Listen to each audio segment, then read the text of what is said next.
Want to get started with a list that Yahoo Sports came out with earlier this week, their top 30 number 2 options in the NBA as it stands right now. Let me give you the top 10 before we get into the segment. Anthony Davis, Devin Booker, Jaylen Brown, those are your top 3. Bam Adebayo, Jamal Murray, and Domantas Sabonis are 4, 5, and 6. Kyrie Irving, Karl Anthony Towns, and Pascal Siakam are your 7, 8, and 9. And rounding out the top 10 is Damian Lillard of the Milwaukee Bucks. And when I look at this list, the first question that I'm asking is, who is a guy that's a number 2 option from that top 10 that needs to have a big season for their team to have success down the road in hopes to hoisting that Larry O'Brien trophy and winning an NBA championship? And I think that the writers at Yahoo got it right, that the number 2 option that is ranked at number 1 for them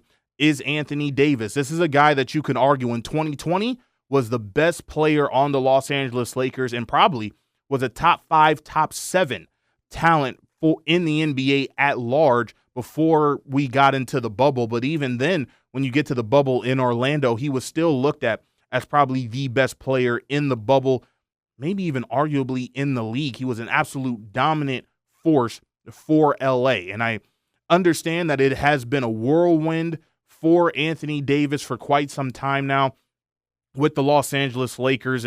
You've had different coaches, you've had different roster setups, but I think this year for Anthony Davis and with JJ Redick, at least from what you hear from the new Lakers head coach, they are going to use him immensely offensively for the purple and gold. They are going to set him up to be successful. They are going to put him in certain spots where they know he can dominate, where he's not going to have to go 6-minute stretches where he doesn't touch the floor or doesn't touch the ball for that matter in key moments of the game where you're going to need the brow to be dominant. Now, when you look at last season, you can make an argument that this guy should have been Defensive Player of the Year. And isn't that an interesting thing that Anthony Davis, as great as he's been, he has yet to win an MVP or a Defensive Player of the Year. Those are the accolades that elude him right now in his career. And I agree with Richard Jefferson when he said this on ESPN that Anthony Davis, if he retires now and he doesn't have Defensive Player of the Year or MVP honors or accolades, either one of those two, if not both, that may be one of the biggest slights in his career. I do believe that LeBron James, as great as he was in year 21, now going into year 22, I think he's going to lean on Anthony Davis. And if you look at this roster, nobody's saying that they're in contention of making the NBA Finals. And heck, if they make the NBA playoffs, it may come again from winning in the play-in round just to make the NBA playoffs once again.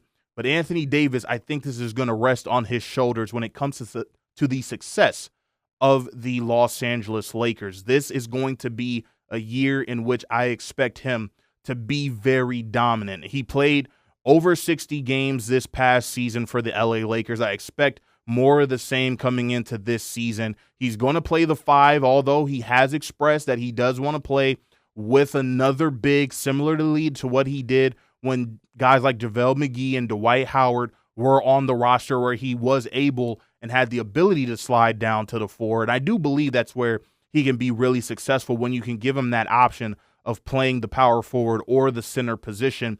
But either way that he wants to play this, Anthony Davis is going to have to be a guy that's going to be supremely dominant for the LA Lakers if they have hopes of having, 1, a successful year, and then 2, having a deep playoff run. And the second guy in which I believe needs to have a big season for their team in order to make the NBA playoffs and have a deep playoff run, potentially winning the NBA championship, although it's going to be a long road out east, is going to be Damian Lillard, who was selected at number 10 as the top 2 option. This is a much older Milwaukee Bucks team.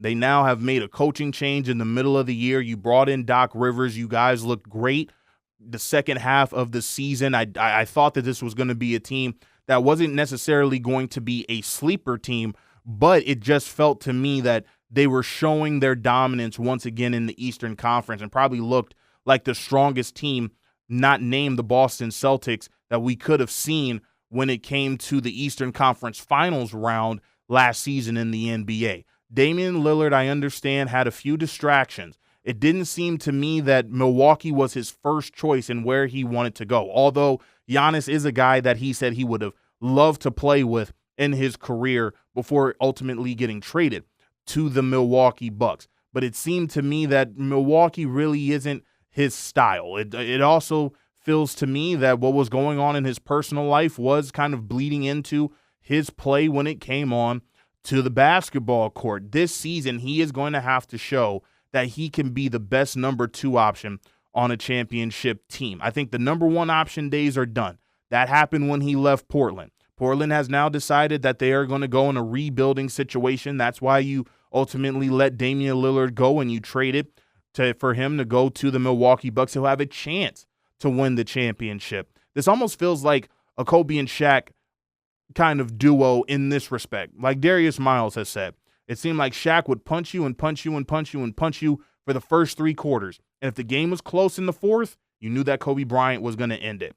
I think it has to be the same thing with the Milwaukee Bucks.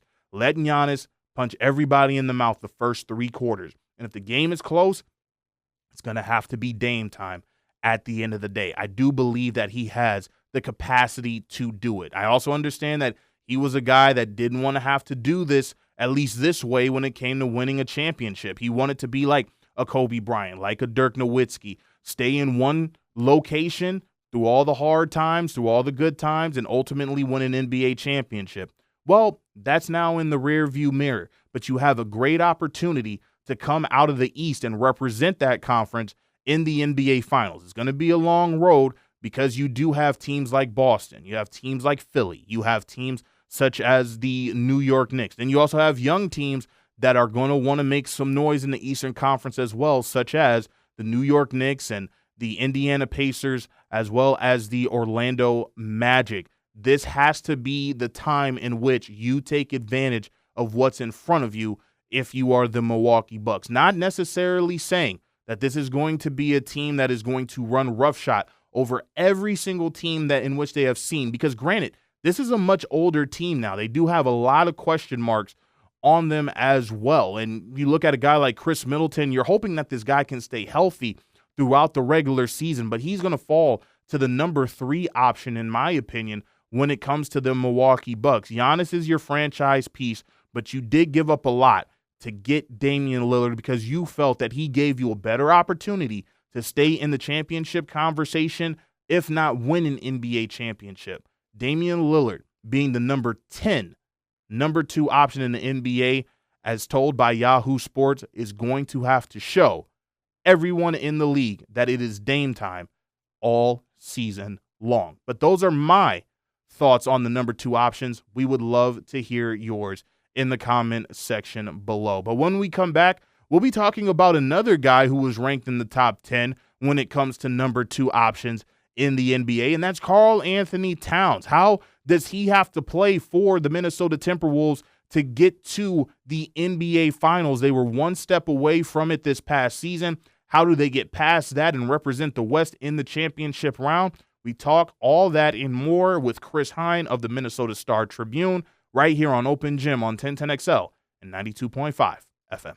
Back here on Open Gym, 1010XL and 92.5 FM. We continue to look around the association as training camp and media days are starting to go on around the league. And our first guest is a man that is now in his 6th season with the Minnesota Timberwolves beat on the Minnesota Star Tribune and has something special that he is cooking up that we will discuss right here shortly. But I'm excited to have him on the Open Gym preview show. We're going to the Twin Cities to get the latest on the Wolves with Chris Hine. You can follow him on Twitter at Christopher Hine, and he's so gracious to give us a few moments. Christopher, how are you, man? I'm good. How you doing? Pretty good, man, and appreciate you being on the program. So we bring it to the table here when it comes to the hard-hitting questions. So the first question I want to ask before we get to the Minnesota Timberwolves, you have to tell me why you believe Frasier is one of the greatest sitcoms ever made. I don't know. I mean, listen, humor is a very subjective thing, but for my money, it was always the best written show. The acting was superb across the board. Especially the dynamic between Kelsey Grammer and David Hyde Pierce. the wordplay, the emotional aspect of it all. I just thought there was no sitcom ever quite like it. It's unique in American television, and at the end of the day, I think it comes back down to the acting and the writing. I think both it was like magic. It really was. Absolutely, and for me, also one of the greatest outro songs that's probably ever been made in the history of modern television when it comes to comedy TV. One of the jazziest, that's for sure. You don't hear a lot of jazz songs on sitcoms from the '90s and things like that. But it's cool to see the revival, even if it's maybe not quite as good as what the original was. Absolutely, absolutely. Now, when it comes to what you're doing something very special where you're writing a book on Anthony Edwards, the Timberwolves franchise player. Just tell us how that came about and what's something interesting that you found out about Anthony Edwards and his journey as you've been writing the book. Yeah, so I got an opportunity with HarperCollins last spring to do this book, and I was fortunate enough to get a meeting and be able to kind of pitch this to them. I did a big story on Ant 2 years ago where I went down to Atlanta, spent some time down there where he's from, and got to know a lot of people that were very influential in his life growing up. And so I kind of pitched that to the publisher and said, this could be what the book is, but, obviously much larger, much more in depth. And so, they liked that idea. I think with Ant coming up here in the NBA as one of the fast rising stars and potential faces of the league, not a lot of people may be familiar with his story, whether in Minnesota or elsewhere. Right. So, I hope it's a uplifting story, and I hope people really, really take to it and get an idea of who he is and the people that were important in his life and helping him get to the NBA, because it was not an easy path for him. We'll say that. Absolutely. Do you guys have a name for the book as of yet, or is that still being worked on? No title. That's still being worked out. I'm still trying to finish it over the next month or so, and then I think after that, kind of once that happens, we will have a title, we'll have a pre-order link, we'll have all that good stuff. But I would appreciate you for mentioning it, because I would love people to be aware of it. So maybe it's on their radar if they're looking out for it at some point. We hope to have it out sometime in the spring. Absolutely, and I'll definitely be looking out for that book as well. I would love to read the story on Anthony Edwards. We're joined with Christopher Hine. He is with the Minnesota Tribune covering your Minnesota Timberwolves. So before we get to the T-Wolves this season, just want to talk about last season, a step away from the NBA Finals. But in your opinion, what made last season so special for the Wolves? I understand we can talk about Anthony Edwards and his dynamic play, but what other factors kind of surrounded the fact that last year was so special for this Minnesota ball club? Well, I mean, they were the number one defensive team in the league. And I think that first and foremost, even with how great Anthony Edwards was last year, I think it was the defense on a night in, night out basis that really helped them. They had, Rudy Gobert manning the paint and the rim. They had Jaden McDaniels guarding the other team's best scorer. They had Anthony Edwards doing that sometimes too, especially late in games when he really dialed in on that aspect of his game. And they had, big men like Karl-Anthony Towns and Naz Reid being able to hold their own in terms of guarding the perimeter, guarding players who might be a little smaller than they are and quicker than they are. Right. And within the team concept of defense, the Wolves, they played fantastic defense. And so, we'll see how much that carries over for this season. I don't anticipate, at least with the starting unit, that their defense would be much worse than it was a year ago. But that's where you have to start with last year's team, and that's where this year's team is going to start as well. Absolutely. One more quick question when it comes to that of Anthony Edwards. He was on Team USA over the summer. How do you feel like that impacted him, and do you think that's going to be able to translate and help him improve going into another year in the association? I do. I think the biggest thing, and I learned some of this in reporting the book, is that a lot of people in his life and at various places, whether it be high school or when Tom Crean coached him at the University of Georgia, or players in the NBA like Pat Beverly, who you played with him for a season. They've always motivated him by saying what the greats would have done. Like Tom Crean obviously coached Dwayne Wade and high-profile NBA players like Victor Oladipo. So he would always tell Anthony Edwards, like, this is what Dwayne Wade did to be great, or this is what Victor Oladipo did to become a really good pro. And Pat Beverly has obviously played with some greats as well, where it's like James Harden would have done this, or Kawhi did this. Right. But now I think no longer has Anthony Edwards just kind of heard about like the habits and work ethic of the greats of the game. Now he's seen it for himself. He's seen how LeBron James works, how Stephen Curry works, how Kevin Durant works. And I think he's incorporating a lot of what they do into what he does now. And I think he realizes the importance, and it takes young players a while to realize the importance of the margins of their habits, like whether it be sleeping or proper diet, all that stuff, going in for treatment. He used to not really be one that would go in for treatment a lot, but now he's always in the treatment room at the Wolves facility. So I think it's these little things that it just takes young players a lot to learn, and he's just adopting some of the habits of the all-time great players of the game. And we'll see how that affects his mindset and preparation on a night in, night out basis this season. Chris Hine, our guest, he's with the Minnesota Star Tribune, doing great work covering the Minnesota Timberwolves. So Yahoo Sports came out with their top 30 number 2 options in the NBA. Listed in the top 10 was that of Karl Anthony Towns. And I was just wondering, do you feel like Karl Anthony Towns almost needs to put up number 1 option type numbers for the Minnesota Timberwolves to have success moving forward? We understand what Anthony Edwards is going to be, and of course he's the number 1 option, but does Karl Anthony Towns need to up his play and up his numbers in order for the T-Wolves to reach the success that they want to? Yeah, I think that's a good question. I think with his game, I don't know that he has to put up more numbers. He was, he got hurt last season, but before that, he was having a great season offensively. He was an all-star. He was, at some points of the season flirting with 50, 40, 90 efficiency, 50% shooting, 40% from three-point range, and 90% from the free throw line. He had probably one of his most efficient stretches of his career last season before he got hurt later in the season.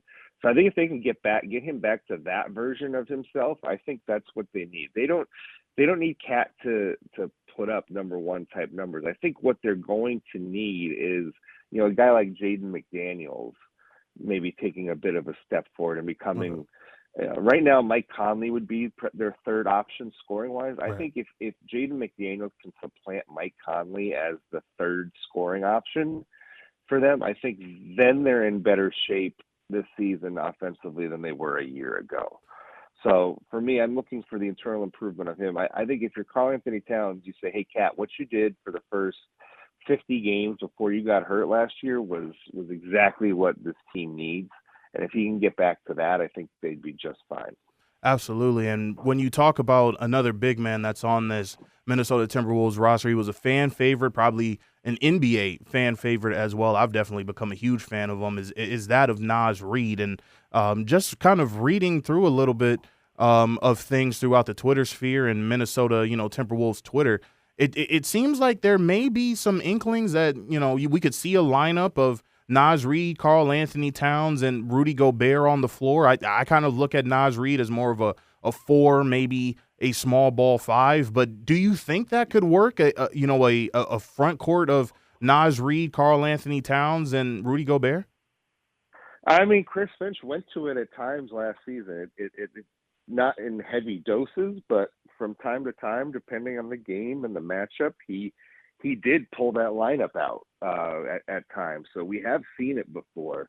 And he's teasing this season that he might do it a little more regularly. We'll see just how that works. But I think it can work. I mean, the tricky part is defensively, right? Like I think that's the tricky part. When you have both Naz Reid and Karl Anthony Towns on the floor, you just hope that smaller players just don't blow by them and get to the bucket fairly easily. But I think offensively, because Cat and Naz Reid are so skilled, they're good with the ball in their hands. Right.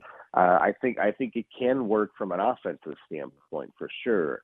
They would just have to figure out what the defense looks like more regularly if they were going to go to that on a regular basis. But I think because they are so different and skilled offensively, I don't think that's necessarily that much of an issue with that 3-man combo. Absolutely. Chris Hine, final couple of moments with the beat writer from the Minnesota Star Tribune, doing great work covering the Minnesota Timberwolves. Rob Dillingham was this year's first-round choice for the T-Wolves. What did you think about the selection, and kind of what do you expect to see Chris Finch and company do with him in year one? It was a bold move to make that trade that they did. When you think about it, though, it was one of the only moves that they could make when you're hamstrung by the salary cap and right. the second apron, as they are. The only move that they had was to trade in the draft to try to get somebody. Major move, I should say. So it makes sense. Mike Conley is about to turn, I think, 37 in the middle of this season. And so they need a point guard of the future, so to speak. And I think this is what this move is. He'll be coming off the bench this season, likely to be the backup point guard. And we'll just see how NBA ready he is. I think that's the biggest question right now. You see how, kind of small he is. How is that going to hold up defensively? Right. If teams start to put him in actions and get a little physical with him, how is he going to hold up on that end of the floor, especially given how well the Wolves want to play defense? So that's the biggest question mark. But I think the shooting, I think the playmaking, I think the handle, I think all of that, I think is NBA ready. I think it's just a matter of how he's going to hold up on a night in, night out basis, especially at the defensive end of the floor. Absolutely. He is Chris Hine with the Minnesota Star Tribune. You can follow him on Twitter at Christopher Hine, doing a great job covering the Minnesota Timberwolves. And also make sure to stay on the lookout for his book coming out sometime in the spring. Chris, thank you so much for doing this, and hopefully we can do this again once the regular season gets kicked off.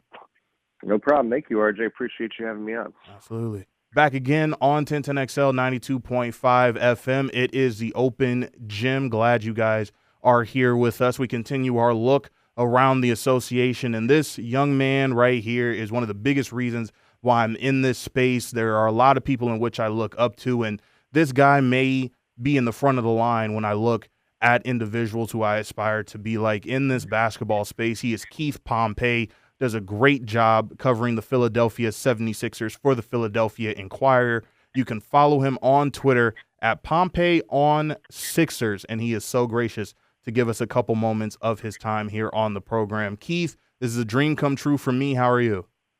I'm doing well, man. Who paid you to say that? Nobody paid me, man. I had to pay homage, man, before we got started with the interview, man. And, for the Philadelphia 76ers, they've had quite the offseason with the signing of Paul George, and you also extend Joel Embiid to a long-term deal. And I kind of want to start there with Joel Embiid. Give us your thoughts on the extension when you first heard the news. It's weird. Like, this summer, you realize that he was up for an extension. You realize what the money was for. And, initially some people were saying, wow, that's a lot of money, right? Considering that the guy in injury history, right? Right. But when you look at it, they had no choice but to pay him. Right. Because, you look at Joel, when healthy, he's the best player, in my opinion, in the league when healthy. But overall, he's a top 5 player, like regardless of his health, right? Right. So with that being said, it's one of those things as nowadays, if you don't pay a player, you can lose a player. Look at Paul George. Right. Paul George, he just took and walked, and the Clippers didn't get anything back in return. So I feel like the Sixers could not afford to lose Joel Embiid and not get anything back in return. So they had no other choice but to pay him. Now, staying on Joel Embiid for just a few moments longer, he was on Team USA this year. What kind of an impact do you think with him being on Team USA this year what kind of impact is that going to have on him coming into this season? I think two things. I think that, when he was on Team USA, he didn't have to be the man, right? He looked around, he saw where, LeBron was the star of the team. Steph Curry, had some great moments, especially in the medal round. And then I feel like, for Joel, the bonus is, you look at this team now with Paul George and Tyrese Maxey, he can look up and say, hey, you know what? I don't have to do it all. I can pick my spots, and I can become the man. Secondly, I feel like that for Joel, the fact that, he has a taste of winning now. When he was with the Sixers, all they do is the furthest he's gone was the second round. Now he has that taste. He knows what it takes to win. He looks and he sees what other guys are doing. And then that also makes it like, okay, I got this off the bucket list. So I don't have to press. I don't have to do a little bit too much. You know what I mean? Right. To try to attain this goal that I got one and I know what it's like. So I feel like, he doesn't have to press as much as he used to in the past. And then secondly, he looks around and he realizes that, sometimes less is more. Right. I can just be a part of a winning team as opposed to taking the lead role all the time. Keith Pompey, our guest with the Philadelphia Inquirer, does a great job of covering the Philadelphia 76ers and all that goes on with that organization. So moving the needle over to Paul George was the big acquisition, was the darling of free agency. And, as much as I heard him talk about Paolo Banchero and the Orlando Magic, and he likes what they have going on, many speculated, including myself, that maybe he was looking to go to the Magic as a diehard / delusional Lakers fan. I thought that maybe he'd want to stay in L.A. and just wear the right colors this time around. But he decides to go back out east, and he decides to go to a championship contender in the Philadelphia 76ers. Did anybody in Philadelphia believe that, Philly was going to be one of those teams in which Paul George was going to select? And just what was the reaction when the decision was made by Paul George and company to come to the city of brotherly love? Put it this way, I didn't believe it, at least not early on. I thought it was a power play, right? Okay. I thought it was, the Sixers are a great team. They're always in contention. They have a lot of cap space. So I was thinking, he was saying, I'm going to use the 76ers to get what I want from the Clippers, right? But I will say this, as it progressed and as the Clippers, it was obvious that the Clippers was unwilling to give him what he wanted. You look at the 76ers, it was obvious that the Clippers nixed the trade for him to go to Golden State. Right. You realize that the Sixers were the best option out there. They were the one team that was willing to give him whatever he needed. The one team that was willing to do that. So at that particular point, in the days leading up, you knew that it was like, oh, wow, this is real. This is about to happen. Right. But initially, nah, man. Like, why would you leave the Clippers? Right. L.A., all that to come to Philadelphia, where the pressure is going to be on you. Right. But once you realize the Clippers weren't budging, then you had an idea that, yep, he's going to be a Sixer.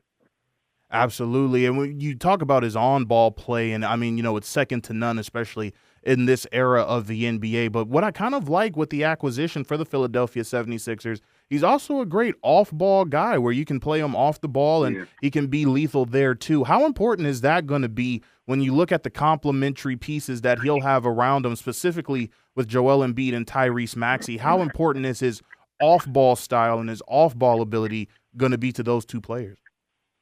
What I think that's the biggest, that's the biggest thing, that and his defense, right? Right. Because the thing is, like you said, off ball, here's a guy who, when he was in Indiana, he was the man. He was the alpha dog, right? It was his squad. But then when he went to Oklahoma City Thunder, he had to play off of Russ, and he played well off of Russell Westbrook. Right. And then he goes to the Clippers. Now, they didn't have as much success as he wanted to.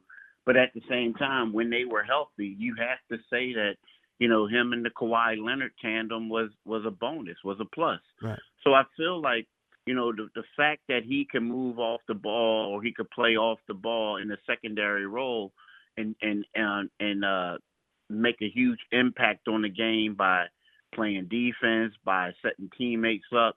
That's a plus because they didn't have that with James Harden, right? Right. With James Harden, it was like, yo, James needs the ball, Right. and so, I feel like this is the best complementary player that Embiid has had in regards to someone who can be a third option, right? Right. That's going to get him over the hump. And in addition, like we talked about playing off the ball, but when you think about it, he's still an elite defender, right? Yes. He can knock down shots. Yes. So when you look at that, he's the perfect fit on paper to pair with Embiid and Tyrese Maxey. Continuing our conversation with Keith Pompey of the Philadelphia Inquirer, has done a great job for many years covering the Philadelphia 76ers. So Yahoo Sports comes out with their top 30 number 2 options in the NBA, and coming in at number 11 was that of Tyrese Maxey. It wasn't Paul George, as you were speaking about, number 2 options on this team for Joel Embiid, and they look at Tyrese Maxey as being that clear-cut number 2 guy. How important is it going to be for Mad Max to show that he can be the secondary piece on a championship roster this season? I feel like he showed that last year, right? Okay. I did. I think more so for Maxey is to not force things. Like, don't go there and I feel like, Maxey, he got a max contract as well. Right. But I feel like a lot of times when you're a young player and you bring in another guy like a Paul George and you're ranked number 11 according to Yahoo Sports, you feel like you have to go out there and you have to live up to that. And sometimes you do a little bit too much and you put too much pressure on yourself. Right. I feel like with the way it's set up for Tyrese Maxey, if he just continues to do what he did last year, it's going to work out better for him, right? Because I feel like he's going to score points. It may not be as many points because you have Paul George. But the one thing about Maxey is that I think that is going to elevate him with Paul George's presence is that now when Embiid's off the floor in the early fourth quarters, teams won't blitz him because they're going to be scared of what Paul George is going to do to him. So he's going to get easier looks on defense, which is going to enable him to score easier in the fourth quarter. So to me, it's like, don't put too much pressure on yourself. Things are going to come organic for him, and that's when he's going to get those points. But once you start believing the hype and saying, I got to do this because of the money, I have to do this because of what Yahoo Sports and other people are saying, I feel like, it could go a little, not sideways, but Right. I just feel like it's not going to be as organic as it's supposed to be. Well, staying with the rankings, CBS Sports came out with their top coaches in the NBA. Coming in at number 2 was Sixers coach Nick Nurse, and I wanted to get your perspective on the job that you feel Nick Nurse has done while being in the city of brotherly love. How do you feel he's done so far? I feel he's done a great job, right?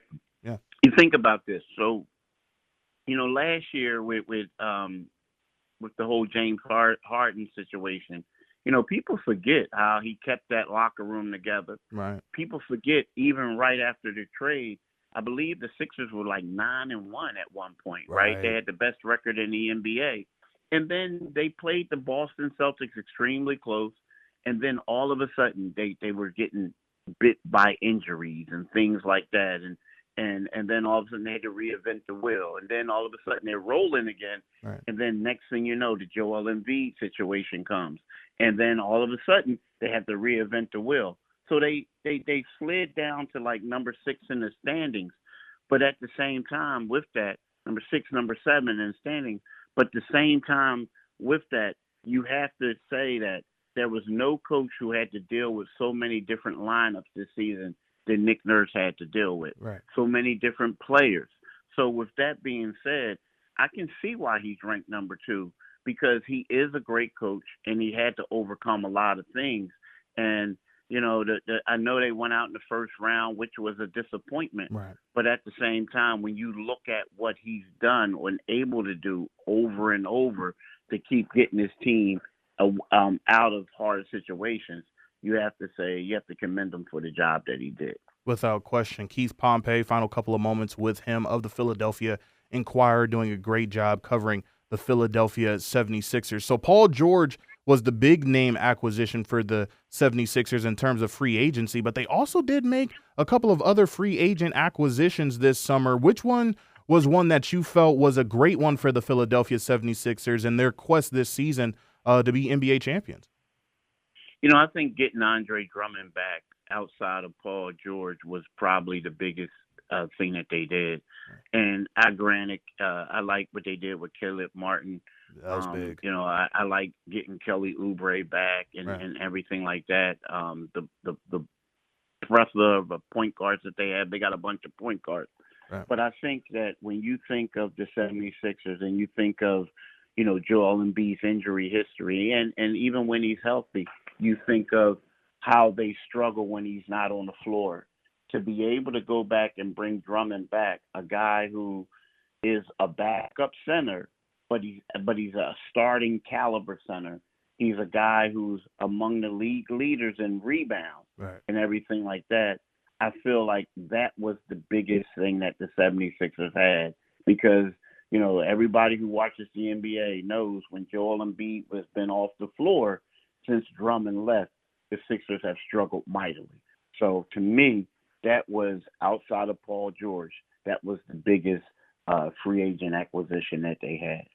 Final two for me before we let you go, and thanks again for giving us a couple moments of your time. Just looking at the process overall, I understand that there's been a lot of asterisks by Joel Embiid in this process era that the Philadelphia 76ers have had from, just the debacle of Ben Simmons and James Harden doesn't work out. Brett Brown was let go. Doc Rivers ultimately decides to walk away. Jimmy Butler, you felt maybe could have stayed, but they said that they would go with Tobias Harris and allow Jimmy Butler to walk. Now you have probably, in my opinion, this is probably the best collection of talent that Joel Embiid has around him.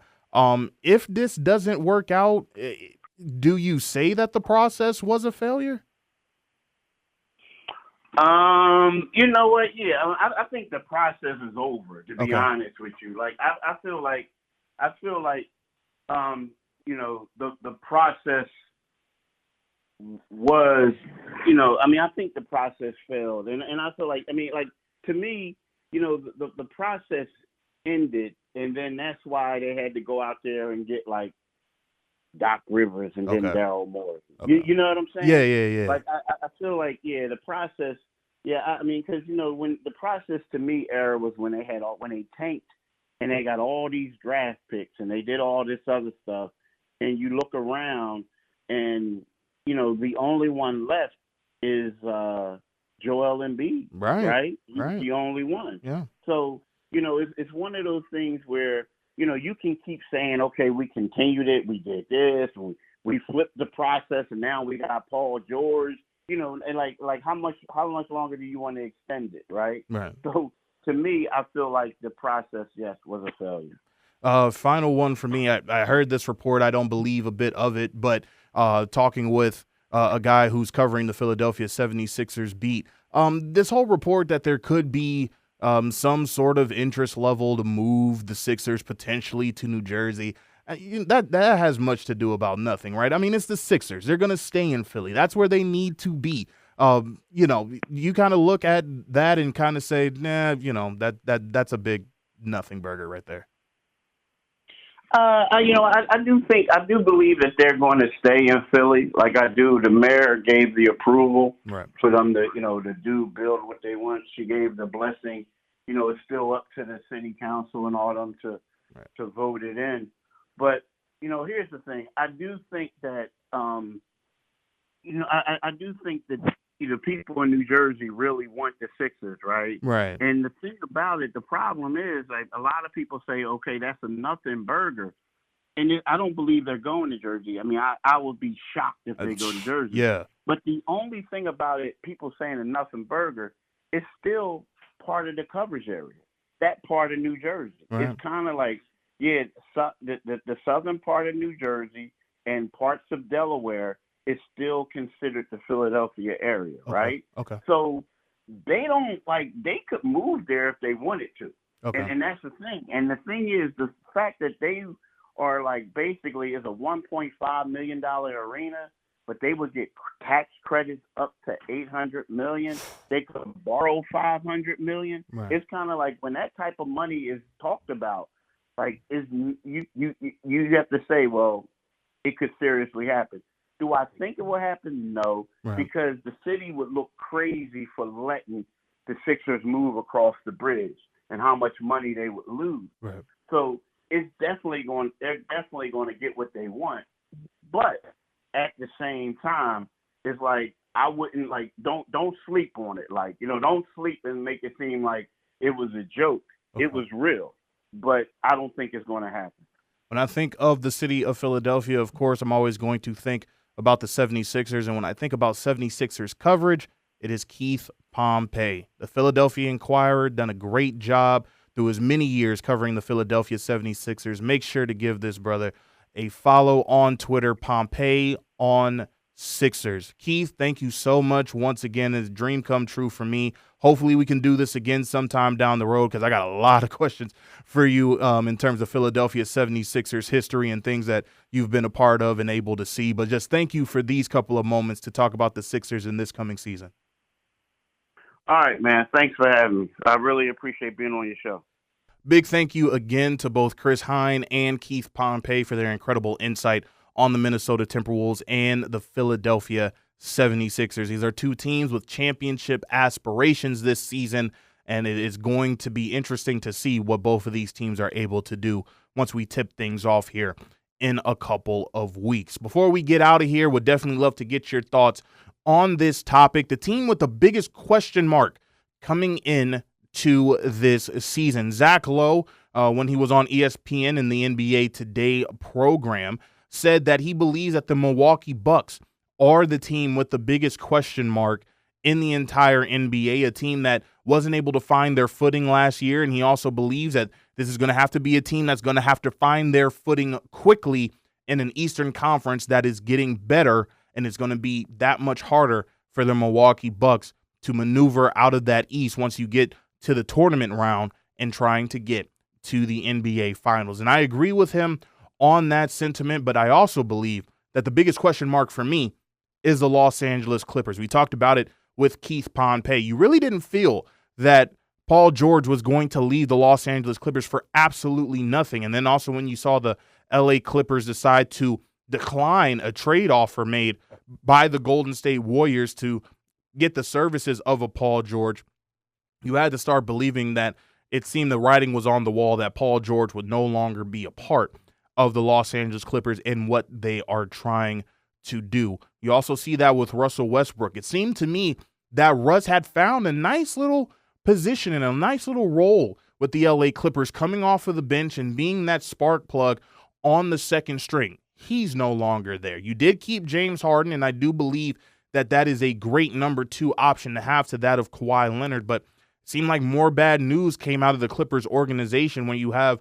Kawhi Leonard going through yet another knee procedure. We don't know how long that is going to be before we see him on the floor, but the Clippers are optimistic that we will see him at some point early in the regular season for the LA Clippers. I think the loss of Russell Westbrook and that of Paul George, I think they're going to miss those two guys more than maybe they want to give off. Paul George was absolutely great when you saw Kawhi Leonard out.